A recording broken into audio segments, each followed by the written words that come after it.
A graça e a paz do nosso Senhor e Salvador Jesus Cristo. Olha que passagem linda para a gente pensar juntinho nessa manhã. Segundo Crônicas, capítulo 19, versículo de 1 a 3. Josafá, rei de Judá, voltou em paz para sua casa em Jerusalém. O vidente Jeú, filho de Anani, saiu ao encontro do rei Josafá e lhe disse: será que você devia ajudar o perverso e amar aqueles que odeiam o Senhor Deus? Por isso, a ira do Senhor caiu sobre ele. No entanto, boas coisas foram encontradas em você, porque tirou os postes ídolos da deusa Aserá da terra e pôs no coração o propósito de buscar a Deus. Que passagem linda, né? Nós estamos falando, Velho Testamento, era um tempo onde simplesmente todos aqueles que queriam realmente buscar a Deus, servir a Deus, deveriam andar segundo os seus mandamentos e não eram fáceis. São 613 ordens, mandamentos, e ali, meu filho, se você errasse uma única coisa, aquilo lá já era considerado culpado. Mas desde o Velho Testamento existe a graça. Mas neste ponto, neste papel, nesse pedaço que nós acabamos de ler da Bíblia, texto dentro do contexto, nós temos que ver que Josafá era rei de Judá e foi um homem que andou segundo os caminhos, inclusive de Davi, um homem reto, buscou realmente a Deus, queria agradar a Deus, tirou aquilo que eram os postes ídolos, que eles diziam que realmente eram ídolos falsos e muitos estavam crendo nesses ídolos. Josafá, quando chegou, pôs ordem na casa, pôs ordem em Jerusalém, pôs ordem em Judá, mas nesta época Judá estava já separado de Israel.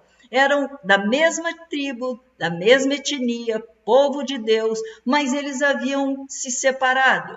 Israel, no lado de Israel, nós temos 10 tribos, e do lado de Judá nós só temos 2 tribos. Judá, neste momento, através do rei Josafá, ele se une porque ele casa com a filha do rei de Israel. Quem era o rei? Acabe, uma pessoa terrível, que não amava Deus, uma pessoa, pelo contrário, se ele podia fazer qualquer coisa para atrair, para deixar Deus mais irado, ele conseguia, porque ele destruiu tudo que era de bom, tudo que era palavra de Deus e fez inclusive o povo ficar pecando contra esse Deus.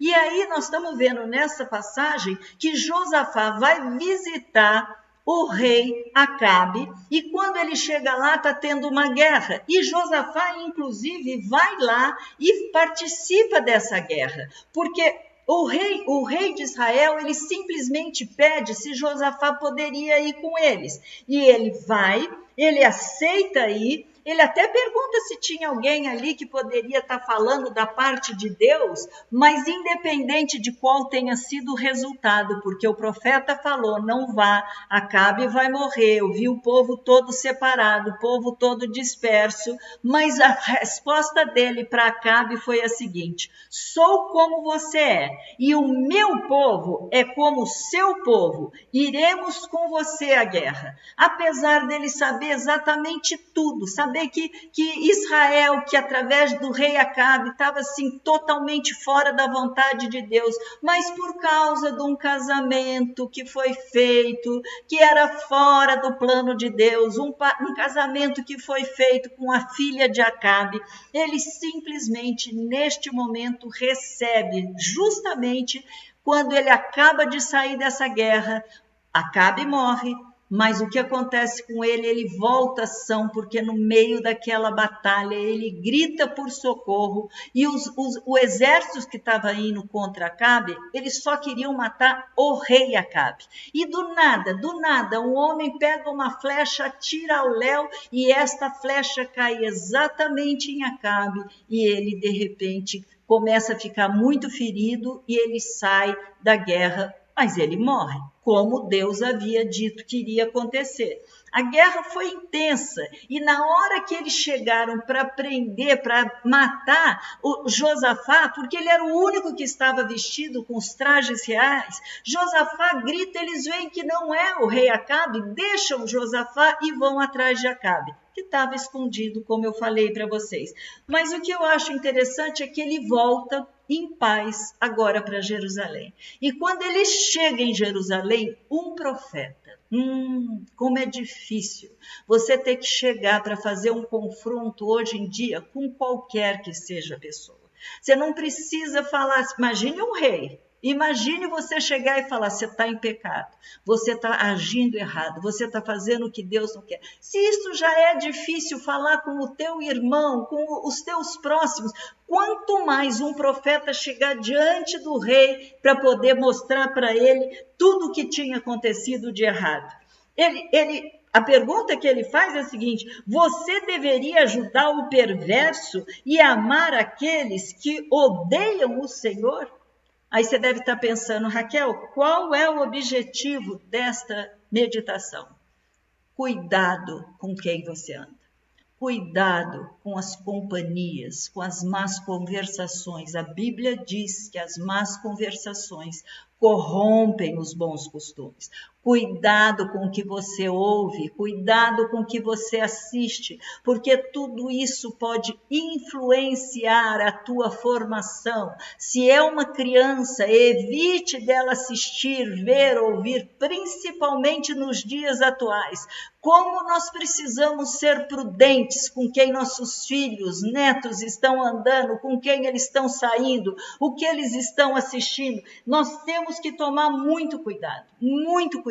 Se você tiver dúvida, se aquilo ali deixar o teu coração apertado, mesmo que seja em dificuldade, você deve agir, deve falar, porque é importantíssimo que as pessoas estejam caminhando, buscando a este Deus, que é um Deus santo. Nós temos aqui outra colocação. Cuidado com quem você vai casar. Você que ainda é solteiro, você que ainda não se casou. Olha, casamento é invenção de Deus, mas nós temos momentos que a gente fala, meu Deus, misericórdia, me ajuda. Como eu sei, eu que estou falando, então eu posso falar ao meu lado, eu sou maravilhosa, perfeita, não erro nunca, sempre o errado é o outro. Não é verdade. Quando há uma briga, quando se casa, tem erro dos dois lados. Então você deve orar, você deve pedir para Deus para te trazer uma pessoa que seja segundo o coração dele, que seja enviado por ele, uma pessoa que vá te ajudar, te agregar, fazer com que se cumpra a vontade de Deus para a tua vida. Essa também é uma parte da nossa meditação. Mas nós temos ainda, então, a terceiro ponto que nós podemos falar nessa meditação. Coisa pequena, versículos poucos, mas olha, quando Deus nos levanta, a Bíblia diz que nós devemos exortar uns aos outros.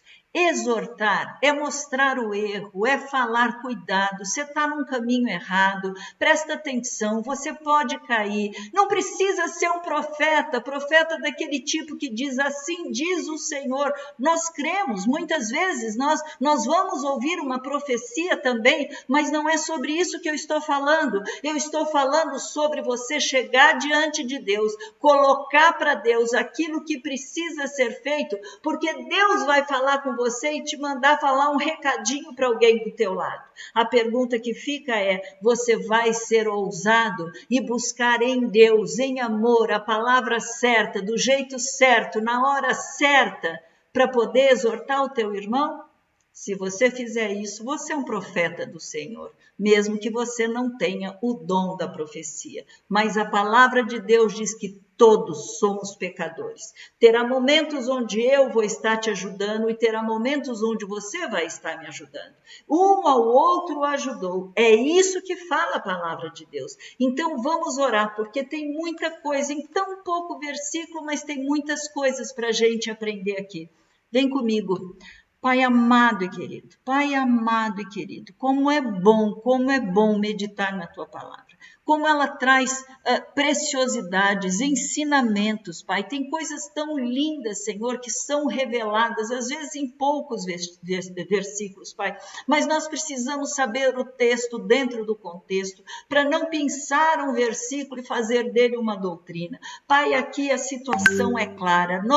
Nosso querido rei, o rei Josafá, homem de Deus, mesmo sendo homem de Deus, ele caiu, mesmo sendo um homem de Deus, que queria agradar a Deus, ele caiu. Senhor, todos nós podemos cair. Então nos ajuda a caminhar em vitória, nos ajuda a caminhar sendo mais do que vencedores, nos ajuda, Pai. Em nome de Jesus eu te peço, nos ajuda, Senhor, a fazer a tua obra da melhor maneira possível, nos dá coragem para ver o pecado e exortar e retirar da nossa própria vida, Pai. Fala conosco, mostra os nossos erros, mostra os nossos acertos, mas a gente pode ajudar um ao outro, Senhor. É isso que a tua palavra fala, Senhor. Ninguém é melhor do que ninguém. Diante do Senhor somos todos ovelhas, todos somos pecadores, todos caímos.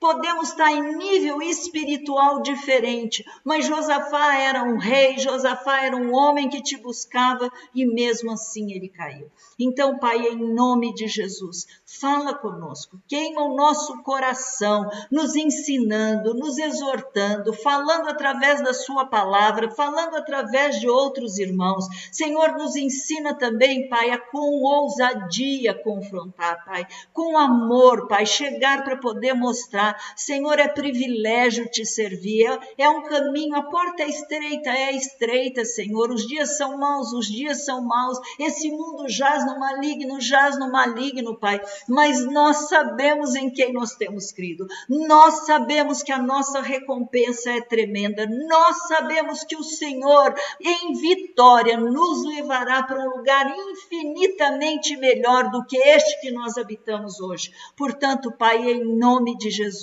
nos ajuda a falar não para o pecado, nos ajuda a falar não, Senhor, para a nossa carne. Se for necessário separar, não andar com algumas pessoas que a gente sabe que não são do Senhor, que vão trazer conceitos, vão fazer com que a gente caia, mas é tão normal, todo mundo faz. Senhor, nós não somos daqueles que retrocedem, nós somos daqueles que vivem para agradar o Senhor, e é isso que eu oro em nome de Jesus, nesta hora, Pai, pedindo a tua graça para que este que está nos assistindo, essa querida, que possamos, eu e ele juntos, Pai, caminhar sendo mais do que vencedores, dia após dia, fazendo a tua vontade, cumprindo o teu plano, caminhando, Pai, sustentados pelo Senhor. É isso que é minha oração, em nome de Jesus. Amém? Fica com Deus. Deus te abençoe. Você pode acompanhar todo o nosso conteúdo no Instagram, no YouTube e no Facebook. Deus te abençoe.